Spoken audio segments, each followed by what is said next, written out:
د بشري حقوقو بنسټ چارف ویلي پاکستان په کشمیر کې د سوله ییزو او بې وسلې اعتراض کوونکو پر وړاندې د امنیتي ځواکونو د زور کارونې له امله په تیرو 2 ورځو کې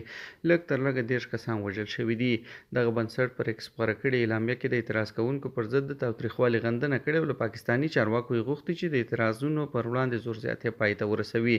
د ګرځنده مخابراتو بند شوي خدمتونه بیرته فعال او د زور د هر ډول ناقانونه کارونې په تړاو شفافه او قانوني حساب ورکونه یقیني کړي. ایچ آر ایف ټینګار کړی چې د سوله ییزو اعتراضونو د ځپلو لپاره د امنیتي ځواکونو له تاوتریخوالي ډکې لارې د منلو نه دي او د هغه کسانو پر وړاندې باید قانوني چلند وشي چې د دغو پیښو مسؤلیت لري. د بشري حقوقو دغه بنسټ له پاکستاني حکومت څخه هم غوښتنه کړې چې د اعتراض کوونکو بنسټیزو حقوقو ته درناوی وکړي او د وروستیو خونړیو پیښو په اړه یوه خپلواکه، شفافه او باوري څېړنه ترسره او پایلې له خلکو سره شریکې کړي.